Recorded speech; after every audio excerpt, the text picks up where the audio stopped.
Nalagyan ba ang inyong mga sisidlan? Alam niyo po, may mga panahon na kung saan yung sisidlan natin ay maliit lamang. Ibig ko po sabing sisidlan yung whenever we're looking for God, we wanted to be filled by His power. We pray, we worship, and eventually, we understand the heart of God as He filled us with His power and glory. At kapag maliit yung sisidlan natin, alam niyo yun, mabilis tayong, mafe-feel na tayo kaagad, kaya yung little worship lang ay parang okay na yun. Pero kapag medyo malaki-laki na yung sisidlan natin, yung simpleng praise and worship, kulang. Nasubukan nyo na ho ba yun? Yung kulang. Kaya sometimes we need to fast, we need to pray because we are being filled by the power of God as we continue to dwell in His presence. Amen. Kaya nga itong mga ganitong klaseng worship ang hinahanap natin, no? Let's give God glory. Sige po, palakpakan po natin ang Panginoon. Thank you, music team. And today, we are going to learn the word of the Lord. Who among you are part of the righteousness of God? Are you righteous? We are righteous not by our own works, but by the blood of the Lord Jesus Christ. 1 Corinthians chapter 6. 1 Corinthians chapter 6. Dala niyo ba ang inyong mga Bible? Lahat ng may Bible, magsabi ng Amen. Okay, sabi niya sa verse 9, chapter 6, verse 9, 1 Corinthians chapter 6, verse 9, or do you not know that the unrighteous will not inherit the kingdom of God? Do not be deceived, neither fornicators, nor idolaters, adulterers, effeminate, nor homosexual, nor thieves, nor covetous, nor drunkards, nor revilers, nor swindlers will inherit the kingdom of God. Such as some of you, but you were washed, but you were sanctified, but you were justified in the name of the Lord Jesus Christ and in the Spirit of our God. We are justified. We are the righteousness of God. And the Lord has instructions for all who belongs to Him. Do we belong to the Lord? Meron pong instruction ng Panginoon sa atin at ito po yung dapat lagi nating mini-meditate. Kaya sa mga kasalukuyang kaganapan sa ating buhay, problema, sitwasyon, hindi lamang sa loob ng ating bahay, kundi sa buong bansang Pilipinas. Alam niyo po, ang palaging sinasabi ng Panginoon sa atin, huwag kayong matakot. Do not be afraid. Do not worry. Huwag kayong matakot sa inyong mga hinaharap. When we're talking about the righteous people of God, ito yung mga righteous in accordance to the word of the Lord. Those who are washed by the blood of the Lamb. Those who are sanctified and those who were justified in the name of the Lord Jesus Christ and the Spirit of God. Who are those? Those who believe in the Lord, who came in the flesh, who died at the cross of Calvary and rose up again after 3 days. The Lord Jesus Christ says in John 3:16, alam naman natin ito, those who have eternal life are those who have accepted the gift of God, which is Christ. We have accepted the Lord Jesus Christ. Therefore, can you tell your seatmate, we are the righteousness of God. Kasi parang hindi tayo sigurado. 1, 2, 3, go! We are because of the blood of Christ, not because of what we have done. Remember this, no good works will place us to heaven. Every good works that we are doing here on earth, sabihin na natin nagbibigay ka ng charity, nagbibigay ka ng tulong, nagpe-pray ka sa may mga sakit, sila'y gumagaling, may mga patay, pinag-pray mo na buhay. All of those things are nothing in the sight of God. But what He cares about is the blood of Christ upon us, those who have received Jesus Christ. Ibig bang sabihin nito, Pastor, lahat ng hindi tumanggap kay Jesucristo bilang Diyos at tagapagligtas, hindi sila mapupunta sa langit? Yes. Every religion in this earth, sinasabi ng mga Muslim, ng mga INC, sinasabi ng mga Buddhist, ng mga atheists, dapat igalang natin ang mga religion, except for Christianity. Why do you think so? Because Christianity is the truth. Why? Because they are afraid of the Spirit of God in us. Bakit na lang ganun ang pagtutuligsa ng kaaway sa mga Kristiyano, sa mga matuwid?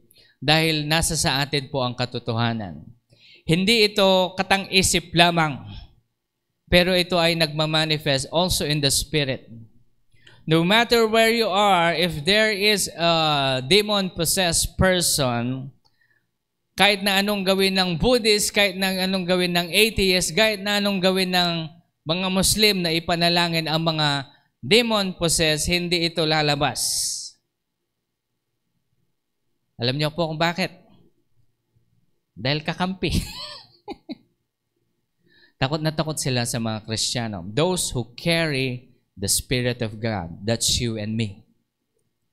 And what's even more, those who fast and pray. Because there are demons who are strong enough to deny those who do not fast and pray. Kaya sabi ng mga disciples, Lord, bakit hindi namin mapalayas ang demonyong ito? Sabi ni Jesus, ang mga ganitong klaseng demonyo, kailangan ng fasting and prayer bago mo sila mapalayas. Kaya tandaan ho natin, ang kalakasan po natin ay nanggagaling sa Panginoon. Kaya wag po tayong matatakot. Do not be afraid. Sabi nga ni Lord kay Joshua, be strong and courageous. Do not forget that the Lord is upon us and always upon us. Who are the wicked? Sino yung mga wicked na sinasabi ng Bible? Who are the wicked in accordance to the Word of God? Kakabasa lang natin kanina sa 1 Corinthians chapter 6 verse 9 hanggang 11. Ang mga wicked, ang sinasabi ng Bible na wicked, those who will not inherit the kingdom of God, these are the fornicators.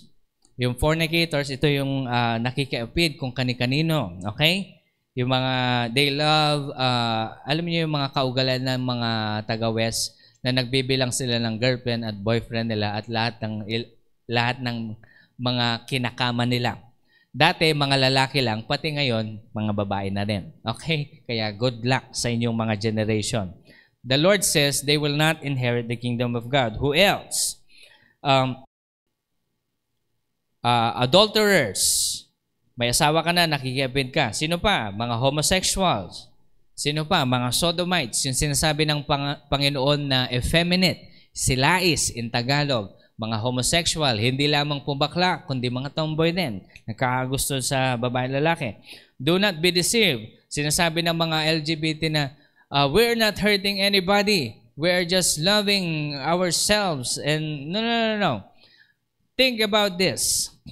You are formed in the image of God and you are supposed to be doing things in accordance to the will of the Lord. But the devil is enticing us with the flesh.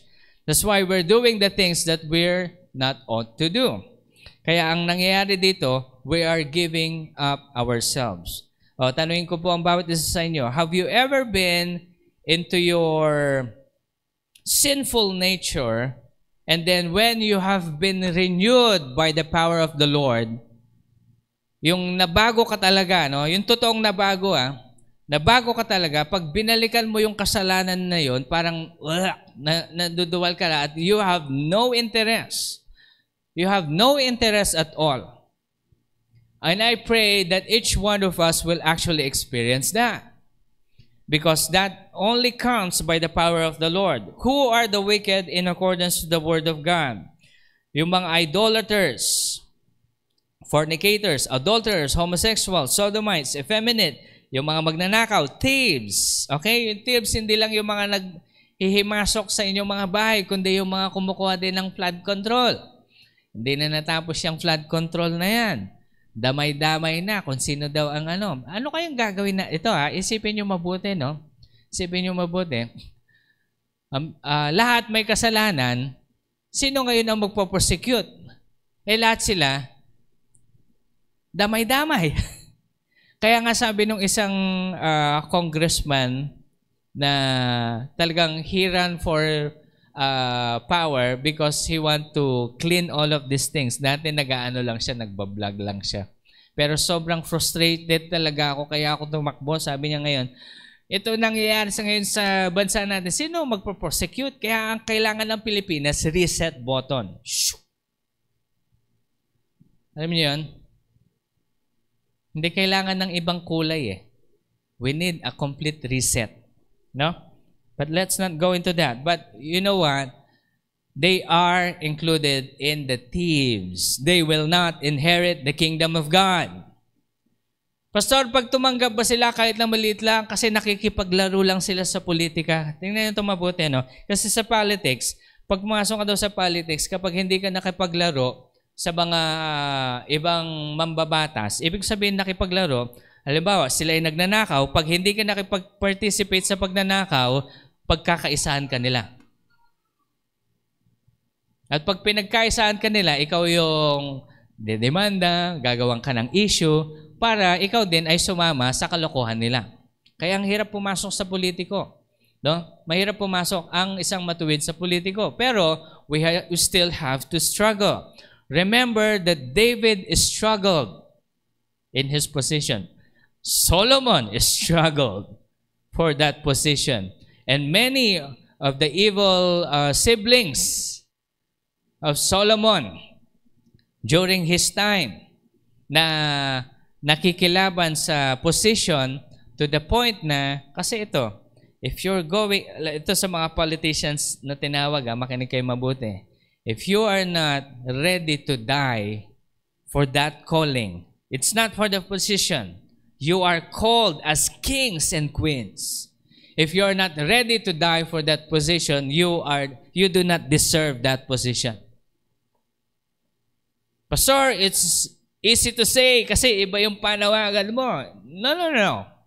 There are some pastors right now who are dying in Sudan, in Africa. But they stand still because they believe in their calling. Amen? Kasi sasabihin ko sa inyo, this is how we are strong in the Word to implement the Word so that everyone will know that we are not afraid. Because if we die here, we go to heaven. Amen? Hindi dapat tayo natatakot. Pastor, kasi wala tayong persecution dito ngayon, kaya kaya natin sabihin ito. At paano pag dumating tayo sa position na gano'n? Ngayon, actually, nandito na tayo sa life and death. Look at these people of God. If the Christian who are called in the position of the politician position, if you will not pursue your call, this nation will go down to the pits of hell. Kaya we should struggle. Kahapon, while we were praying, the word of the Lord, sinabi niya that He has caused all of this election and all of this mambabatas and everyone who is elected in the highest position to be established right now so that the people of God will be frustrated and really run to clean this nation. Because if we will not, walang mangyayari dito. Pastor, hindi ba clean yung ating government ngayon? No, it's not. Kasi ang nangyayari kay Bongbong ngayon, sisi. No, you are the president. You're supposed to know everything. Ngayon naman, ito, puposition naman si VP ngayon. Wala din akong tiwala sa iyo ngayon. Kasi isa ka din. I mean, sino na ngayon ang bobotohin natin, di ba?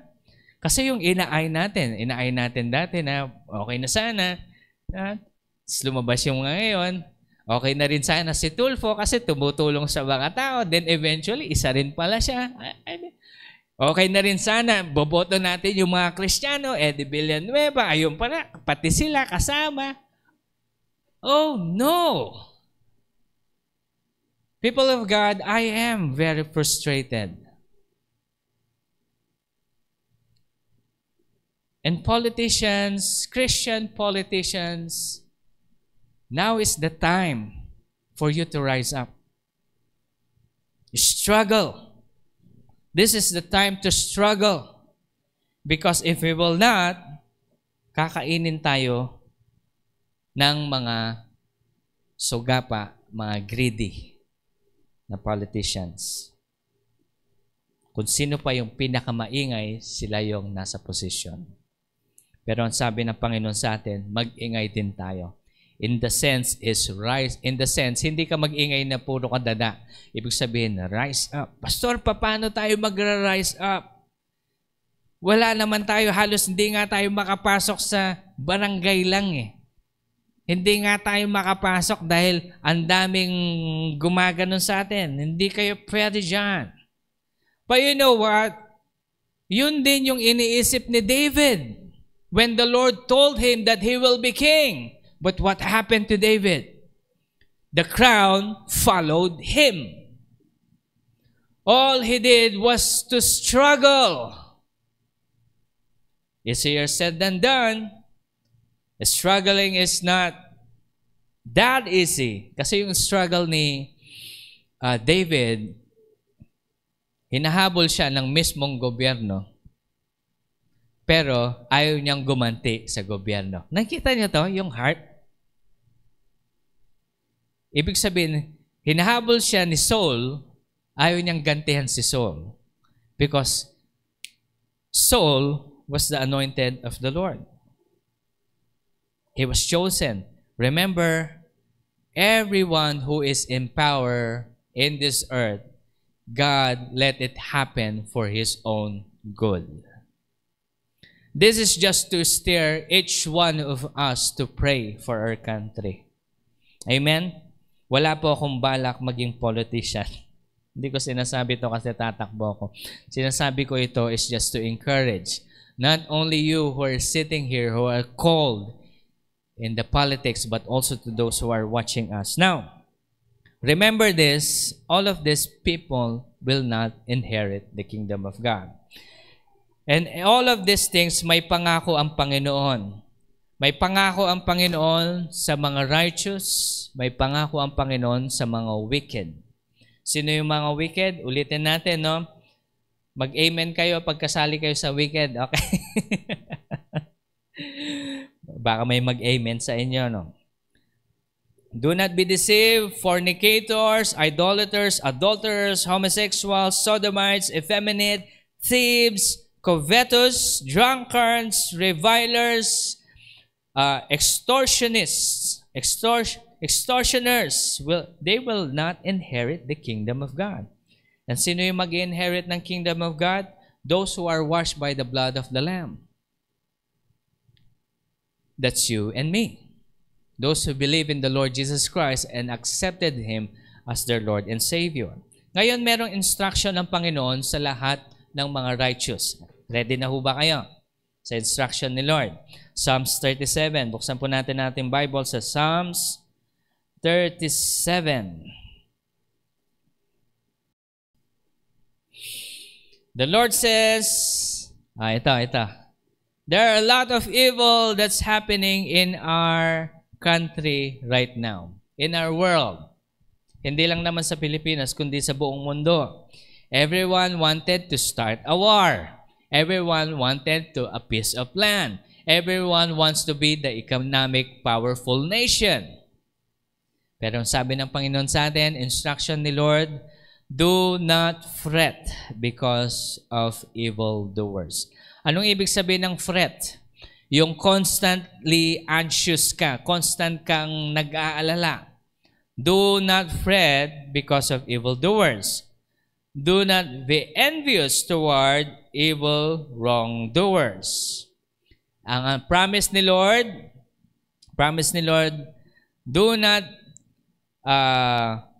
be afraid, do not be envious to these wrongdoers, for they will wither quickly like grass, and they will fade like green herbs. Instruction ni Lord sa bawat isa sa atin.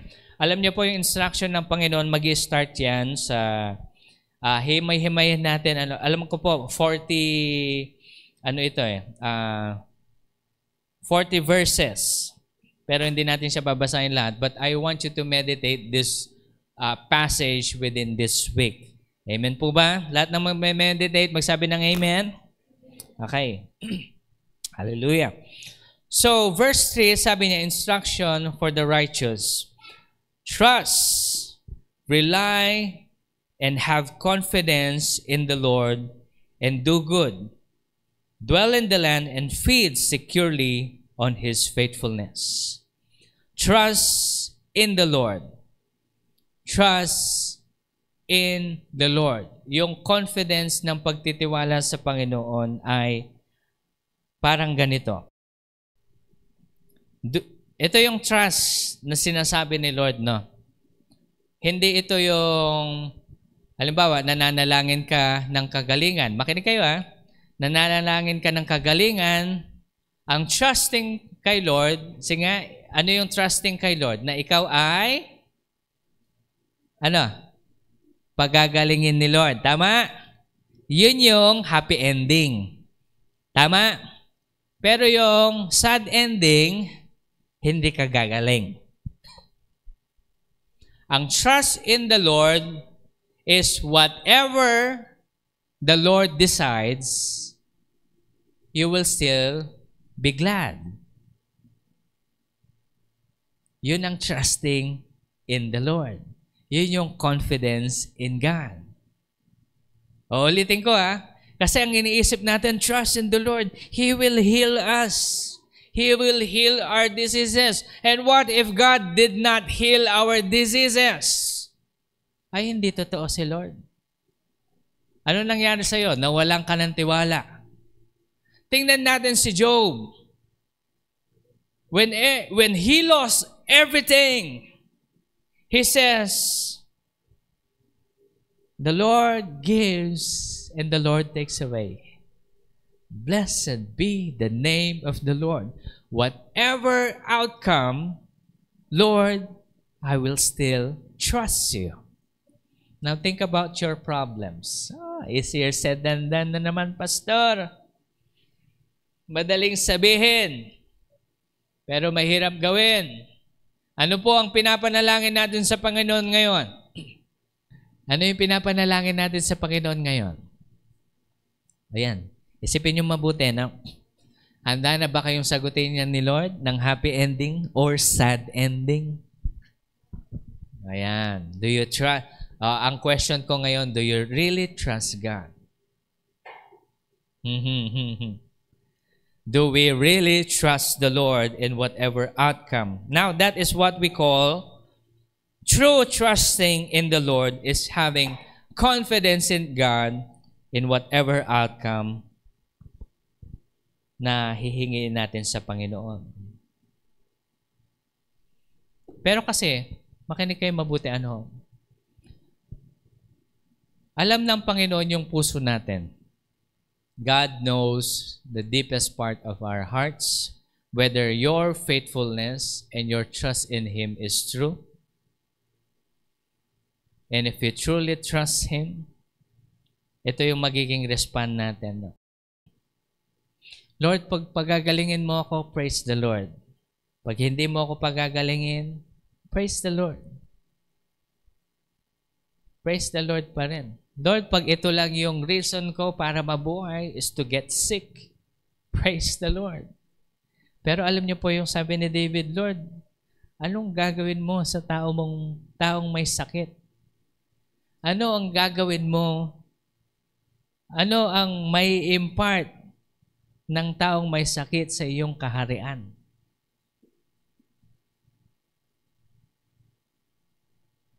You see, God is still faithful.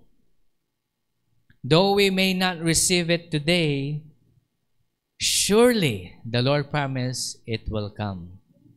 Amen? Kaya kapag nagpe-pray tayo ng Lord, financial breakthrough. Parang kami, Lord, financial breakthrough. Nag-usap kami ni Miss Roda lang minsan. Kasi alam niyo yung problema namin yung mga maliliit kami, mga bata kami. Ang problema lang namin yung kakainin namin. Masaya na kami kung may kakainin kami mamayang gabi. Kaya alam niyo po, maalala ko noon, naiwan kami ni Annie, ako, saka si Lola ko sa bahay. Tapos lahat sila nasa church. Okay? Doon sa church na hanggang gabi sila doon. At tagal naman nila. Alam niyo bakit kami naghihintay hanggang gabi? Kasi alam namin pag uwi nila may dala silang pagkain. Masaya na kami noon. Sabi nga namin ni Miss Roda, sana ganun na lang yung problema natin. No? Oo nga. Pag ganun lang yung problema natin, mabilis umahon eh. Ngayon, kapag ang problema mo, milyones na utang, ang sakit sa ulo. Napa-amen yung amen talaga, masakit sa ulo. And you know what? The Lord keep on speaking to me about this word at lagi niya sinasabi, anak, rejoice over this pain. Rejoice over this problem because having no money right now is much better than when I give you the blessing. Lord, why? How come? Sabi ko, Lord, blessing nga eh. Sabi niya sa akin, mas mahirap yon, anak. In what way? Ang explanation ng Panginoon sa akin is how to handle, how to not be deceived by the people. Sabi nga ng Panginoon, darating ang araw na may mga darating na tao sa inyo na akala mo kaibigan mo, nakala mo totoong mananampalataya, pero ang gusto lang pala ay yung pera. Nasubukan nyo na yon? Yung dahil mapera kayo, madaming lumalapit sa inyo. Lahat ng mapera, magsabi ng amen. Ang dami niyong mapera. Nilalapitan ba kayo ng mga masasamang tao?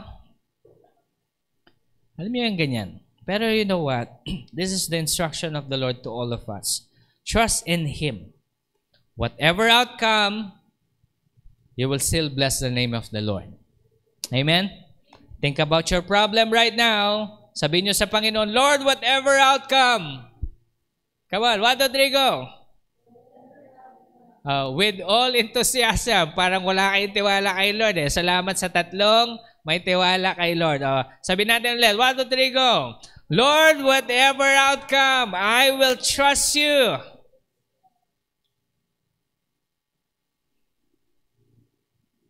And the Lord says, tingnan nga natin. Tay tayo dyan. Actually, we are being tested already, so it doesn't really matter. We are already in the oven. Wag na tayong magpatumpik-tumpik pa kung saan tayo tinas ng Panginoon. Then let it be, Lord. If we have to be burned, to be inside the fire, so that we could become like gold, pure and tested. Kaya nga sabi sa James chapter 1, count it all joy, di ba? Because when you overcome all of these things, you will be perfect, lacking nothing. Amen? Ano yung pangalawang instruction ng Panginoon sa atin? Trust in the Lord and do good. Trust in the Lord and do good. Dwell in the land and feed securely in His faithfulness. Number 2, delight yourself in the Lord. Delight yourself in the Lord, and He will give you the desires and petition of your heart. Delight yourself in the Lord. Just be glad. Kaya kung ano yung binigay sa atin ng Panginoon, just rejoice. Amen? Pastor, madaling sabihin kapag meron ka. Pero pag wala ka, ito, lahat ng mga wala, gusto kong isipin yung mabuti, meron kayo. Hindi sa imagination na merong binigay sa inyo si Lord ngayon na hindi nyo nakikita, na hindi kayo nagpapasalamat. Ngayon gusto kong hanapin nyo kung ano yon. Pastor, wala kaming pera, pero meron ka namang good health. Pastor, may good health naman kami, wala naman kaming pera. Pastor, may pera nga kami, wala naman kaming good health. Pastor, paano pag wala kaming both? Okay? That's actually the worst. But you see, the Lord says, delight upon everything that God has given you. Be happy. Be glad. Because unless na marunong tayo magpasalamat kung ano yung binigay sa atin ng Panginoon, hindi na tayo pagkakatiwalaan sa mas malaki. We already know this. Amen? Number 3, commit your way to the Lord. Trust Him and He will do it. Commit your way to the Lord. When the Lord says, commit your way to the Lord, and everything you do, it should always be in accordance to His word. And everything that comes out of your mouth, it should always be in accordance to the word of God. And every action that you do, it must always be in accordance to the word of the Lord. Yun yung commitment sa Panginoon na I'm giving my life to the Lord. Ito yung gagawin ko sa Panginoon. And as you do that, halimbawa, kinumit mo sa Panginoon yung trabaho mo. Lord, gagawin ko itong trabaho ko, Lord, for you. Because I'm providing for my family and taking care of them is one of my call. Amen? Sa lahat ng mga tatay, lahat ng mga tatay, magsabi ng amen. Nagpo-provide po ba kayo? Yan. Pastor, kasama namin si nanay. Alam niyo po mga tatay, you pray, Lord, gawin mo akong sobrang yaman na hindi na kailangan magtrabaho ng asawa ko. Para pagdating ko sa bahay, may naluto na siya. Hindi yung pagdating namin sa bahay, parehas kaming pagod. Order na lang tayo. Ganun na yung uso ngayon, no? Imagine nyo yung o-orderin nyo, magkano? Cool. Ano talaga, no? Yung ano pa, hihingi pa ng tip yung naghatid. Which is, kailangan naman natin magbigay, no? Kaya, tipid-tipid. But you pray unto the Lord, Lord, give us a breakthrough. Amen? Pero alam niyo po, binibigay sa atin ng Panginoon yung kaya nating i-handle. Kasi naman, baka pag binigyan kayo ni Lord ng sobra-sobra, magtayo kayo ng branch. Family branch. Okay? Ibig sabihin, magtayo ka ng ibang pamilya. In Jesus' name. Don't do that. Okay? Kaya, kung ano yung binibigay sa inyo ni Lord ngayon, yan yung pinagkakatiwala niya sa inyo. Okay? Kaya pag humigay kayo, hindi kayo handa, hindi kayo bibigyan ni Lord. Pwede natin sabihin, Lord, handa na ako. Alam mo naman yung puso ko. Sasabihin ni Lord sa inyo, kaya nga alam ko yung puso mo, kaya hindi ko bibigay. Now, but when we commit ourselves unto the Lord, He will help us. Trust in Him, and He will do it. Next, ito yung pinakamatindi. Be still before God. Wait patiently for Him. Be still and wait patiently for the Lord. God has perfect timing. Kaya hindi natin siya pwedeng madaliin. Amen? Na-share ko na, hindi ko alam kung na-share ko ito sa inyo o na-share ko sa prayer meeting. But you see, no matter how much I struggle in my work, double time, double work, double everything, pagdating ng katapusan, yung income ko ganun pa rin.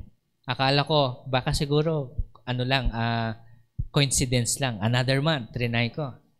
Double time, double work, double everything.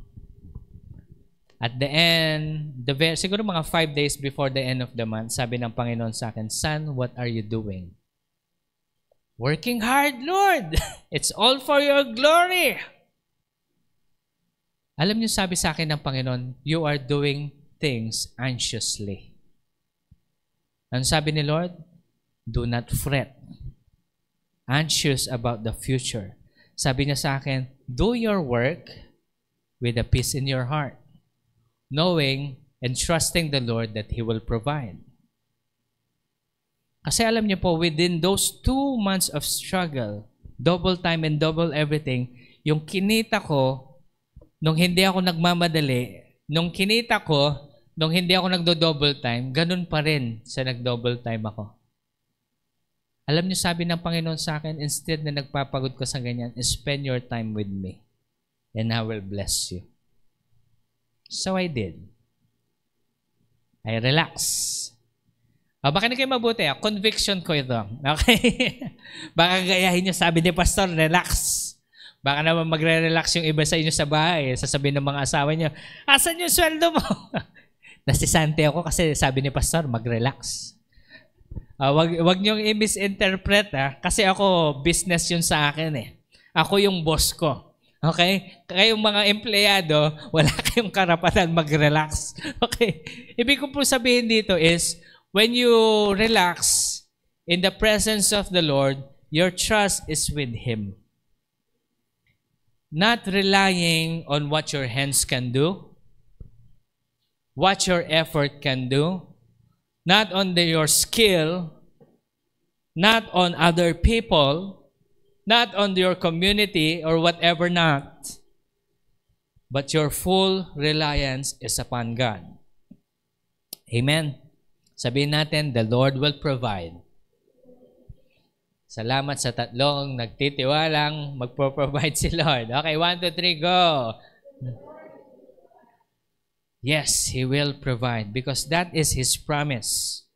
Promise ito ng Panginoon. Ang question kasi ngayon dito is, since He promised that, ang question ngayon, do you really trust Him? Diba? Do you really trust the Lord? Sabi ni Lord, be still and wait for Him patiently. Wait for His timing and His perfect time because He is going to save you. Amen? Ngayon, sabi ng Panginoon, do not fret. Ang ibig sabihin ng do not fret, huwag kayong masyadong yung nagsasabi-sabi kapag wala pa, ano kayong gagawin natin? At tawag doon, murmuring. Ayaw ni Lord yan. Ayaw ni Lord yan. Pastor, hindi ba pwede magreklamo kay Lord? Pwede magreklamo kapag baby Christian ka. Okay? Halimbawa, katatanggap mo lang siguro mga 6 months ago, ko-consider pa rin ni Lord. Pero 10 taong ka ng Kristiyano, tapos ngaw-ngaw ka pa rin ng ngaw-ngaw, dahil hindi nagpro-provide si Lord, dahil hindi ka pinapagaling, dahil hindi niya sinasagot ang inyong panalangin, makinig kayo mabuti, you are not waiting patiently for the perfect time of God. Alam niyo po, sinasabi ko to, actually preaching din to para sa akin. Kasi I'm actually waiting for the Lord. Lagi kong sinasabi sa Panginoon, Lord, ito lang ba ang gagawin namin sa ministry? Itong maliit na church namin at yung pinagpalang school namin, ito lang ba yung gagawin namin, Panginoon? Kasi alam nyo, in my heart, I still want to expand. I still want to go further. Nag-uusap nga kami ni Pastor Jan, sabi niya sa akin na ang prayer niya, ang targetin natin next sa Tarlac, which my heart and my spirit agrees. But my pocket doesn't agree. Alam niyo yan? But you see, the Lord says, wait patiently upon the Lord. Pray for it. Ihubog natin yung ministry na susunod sa panalangin at susunod na yung provision ng Panginoon. Amen? Pastor, pag wala naman tayong gagawin, hindi naman malalaglag yan sa langit. Anong wala tayong ginagawa? May ginagawa tayo. I'm telling you, personally, I'm doing a lot of things na I could possibly earn big money. But the Lord told me, son, it is not by your effort. As much as I have brought the crown to David, so will I give the provision to you. Yun yung promise ni Lord. Amen? Kaya wait patiently. At kung ano man yung pinagkakatiwala sa atin ng Panginoon ngayon, yun yung panghawakan natin. Ayusin natin ng mabuti. Amen? Ano ba yung pinagkakatiwala sa inyo ng Panginoon? Pastor, wala akong ministry. Meron ka namang family. Maayos ba yung family mo? Are you providing for your children? Lahat ba sila nag-aaral? Ginagawa nyo ba ng paraan? Are everyone moving into the will of the Lord? Ibig sabihin, as a father, you will implement that inside your house. As a mother, you will take care of your children, implementing these words inside your house. Pastor, paano extended family kami? Ang nasusunod, yung nanay ko, kahit na may pamilya na ako. Kaya nga sabi ng Panginoon kapag ikaw ay married, you separate. Pastor, wala kaming pang-separate. Wala kaming pang-separate, di namin kaya. Ba't kayo nagbuo ng pamilya? No? Yun yung biblical aspect, no? Iniisip ng iba, no? Okay, mga nanay, makinig kayo mabuti, no? Pastor, wag niyo naman kunin yung anak ko kasi sila nagpro-provide sa bahay. Pag umalis sila, baka di na sila magpadala sa akin. Makinig kayo mabuti. Ito yung biblical aspect. Kapag kinasal ka, ito yung rule dito sa bahay. Pag kinasal ka, alis ka dito. That's the rule. Because that is the rule biblically. You are to be separated from your house. Pastor, pag may pera na lang kami, bahala kayo. Pastor, nagkakasala ba kami pag hindi kami sumusunod? Tanungin niyo sarili niyo. Kasi eventually, marirealize nyo rin Marirealize nyo rin. Na you have to really separate. No? Kasi ang mag-best friend dyan, yung asawa ng anak, saka yung nanay. Lagi nag-aaway. Okay? Hindi ganyan. Papaluin ni tata yung anak. Sasabihin ni lola, huwag mong saktan ng apo ko. Wala. Paano mo didisiplinahin yung bata? Di ba? Sasabihin naman ni anak, hayaan mo disiplinahin ko. Sasabihin naman ni lola, lumayas kayo dito, pamamahay ko. Wala na. Anong tawag doon? Strife. Sabi ni Lord, in His Word, huwag kayong magkaroon ng strife inside the house. So in order for you to not have strife inside the house, separate. Pag hindi nyo kaya, ito ngayon, luluhod kayong mag-asawa. Lord, provide for us. Amen. Okay. Sinasabi ko lang yung biblical aspect para alam natin yung susundan natin. Amen. Pastor, kasalanan ba yung nasa loob, extended family, tapos gano'n-gano'n? Wala nga kaming pang provision or what? Actually, yes, you're ignoring the word of the Lord. So we are living in sin, Pastor? Yes, that's actually an open door. Pastor, may intindihan naman siguro ni Lord kasi ganito, ganyan, ganito, ganyan. No. The word of the Lord is true. He never changed His mind. When the Lord said it, when the Lord implemented it, that is it. Amen?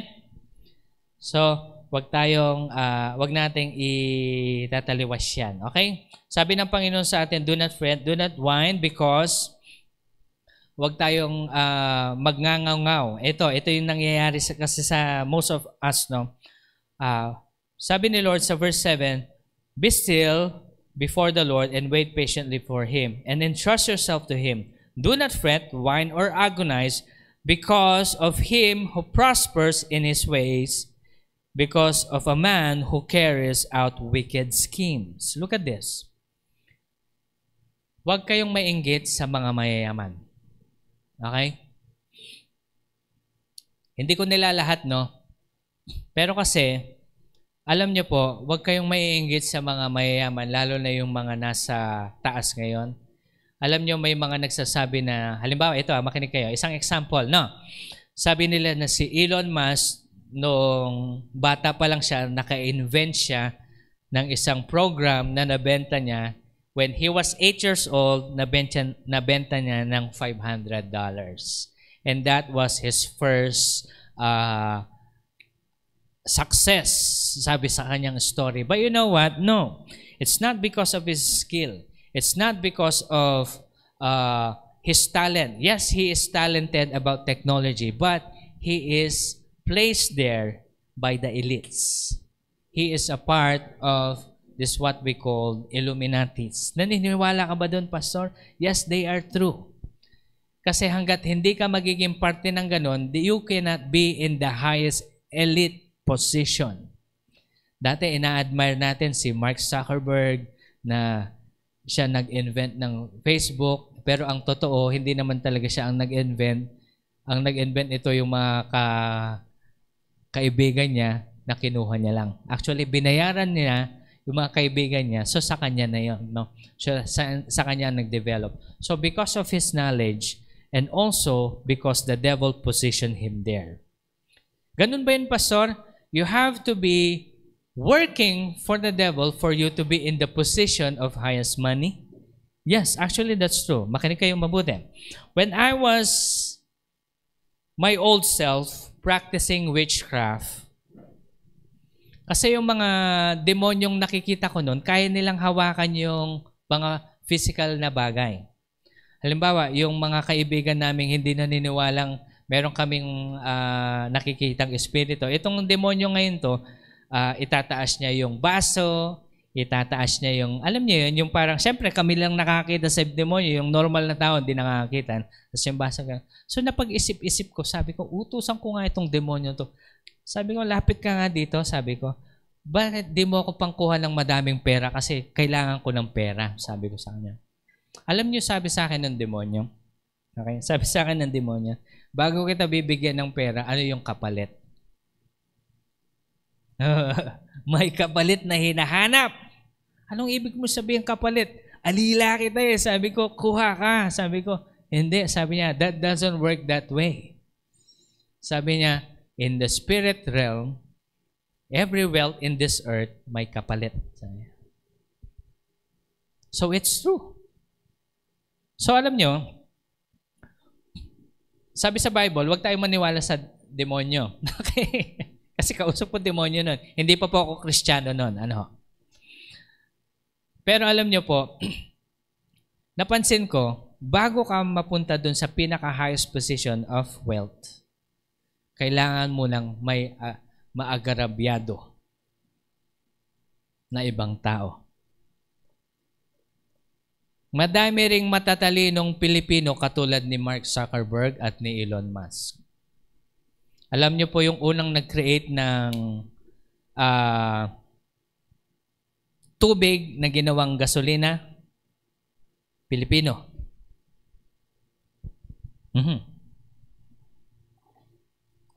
Sabi niya sa gobyerno, gawin natin to para sa ekonomiya ng Pilipinas. Anong ginawa ng may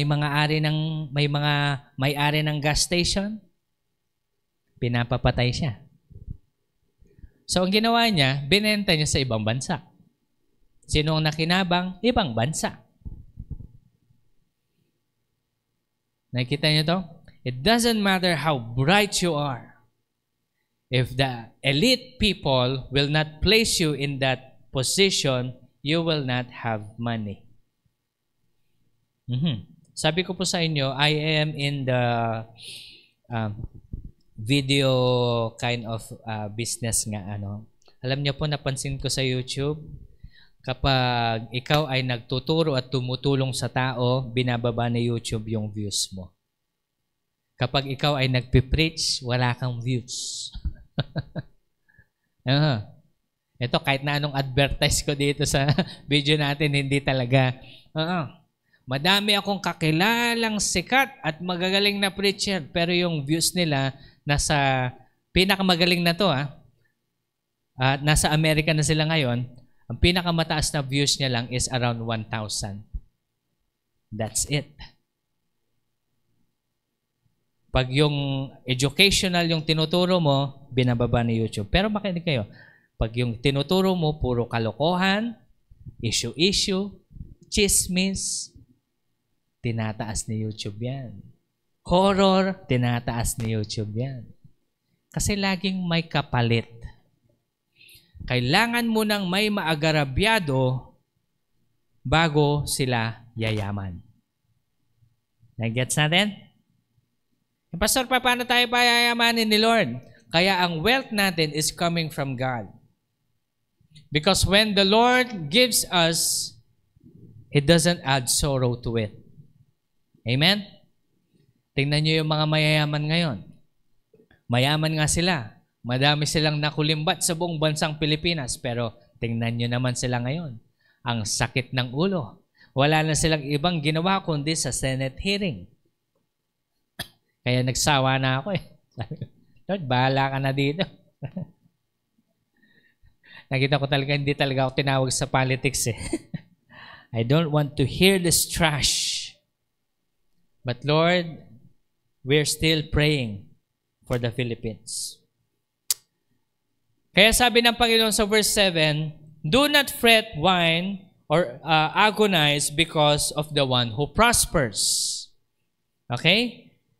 The one who prospers in his ways, because of a man who carries out wicked schemes.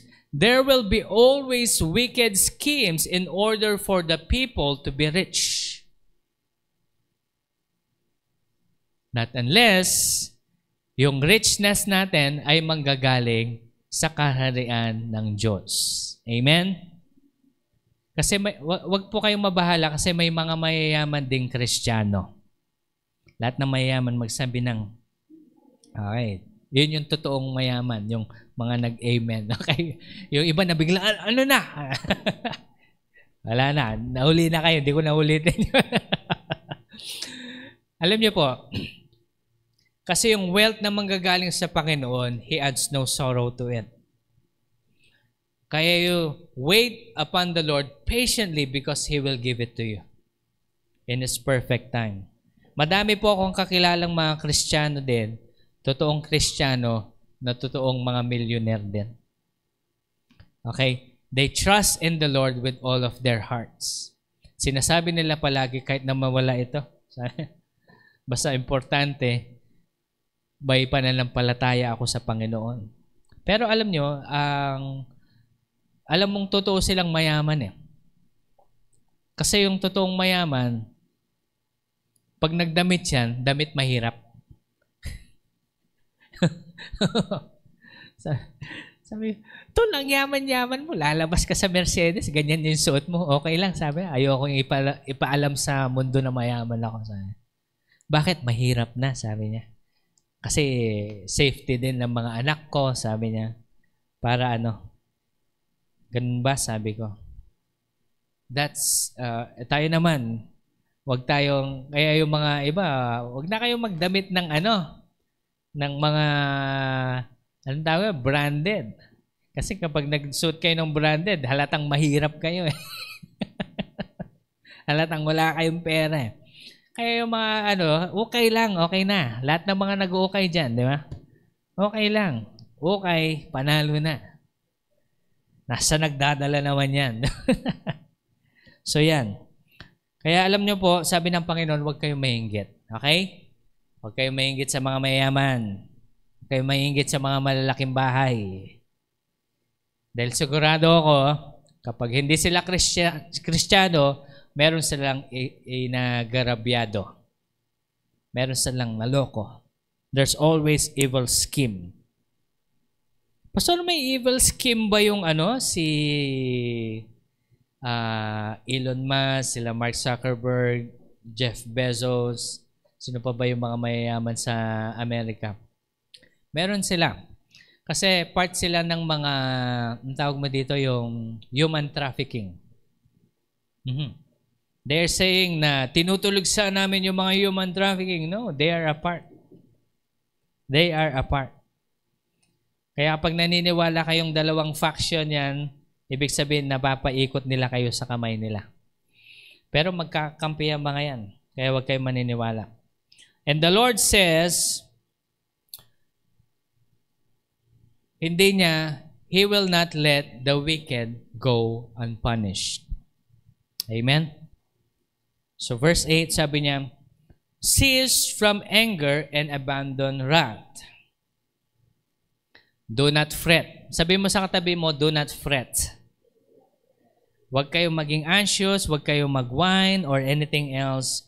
Kasi sabi ng Bible, verse 8, this fretting will lead only to evil.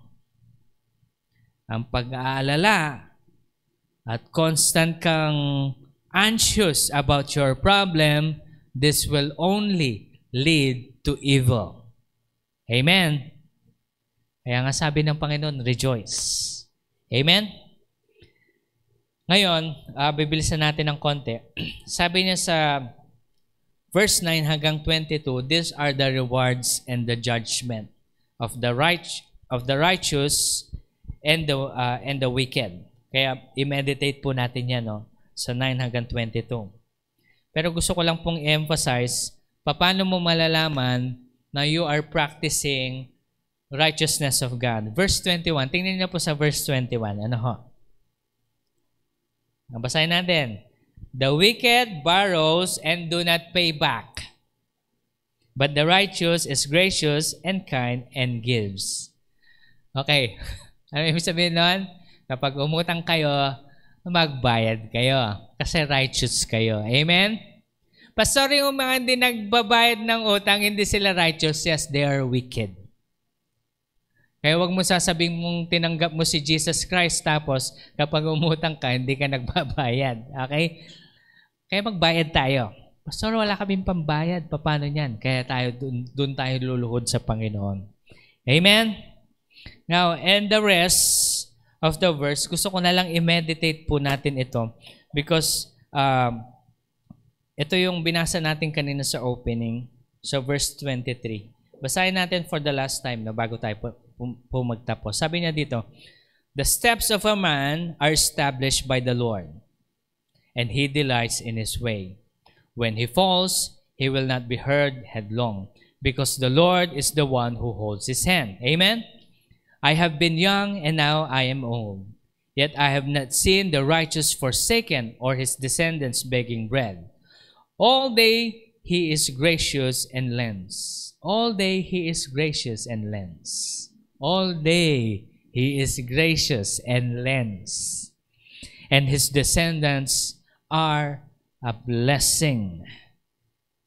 The steps of a man are established by the Lord. Sabihin ko po sa inyo ito, huwag kayo mag-struggle. Do not struggle. May utang kayo, sabihin mo sa Panginoon, Lord, may puso akong bayaran. Amen? Lahat ng magbabayad, magsabi ng amen. Okay, dami niyong utang, ha? Since na magbabayad tayo, ito yung gusto po natin gawin. Ano ho? Trust in the Lord and wait patiently for Him. Makikita niyo all throughout this verse, trust in the Lord, wait for Him.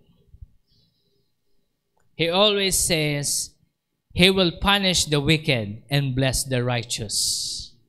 Kaya this week po, ito po yung gusto kong i-meditate ng bawat isa sa atin. Amen? Lahat po ba tayo natuto? At lahat ng matuwid, lahat po ay makakatayo na? Hallelujah. Again, we are righteous because of the blood of Christ, not because of our good works. Amen? Kaya pasalamatan natin ng Panginoong Jesus. Lord, we just want to thank you, O God, for your blessings upon us, Lord. We thank you, Lord, for the blood of Jesus, Lord, that made us righteous. Now we sit at the right hand of the Father with the Lord Jesus Christ. And we thank you, O God, that we are free from all temptations.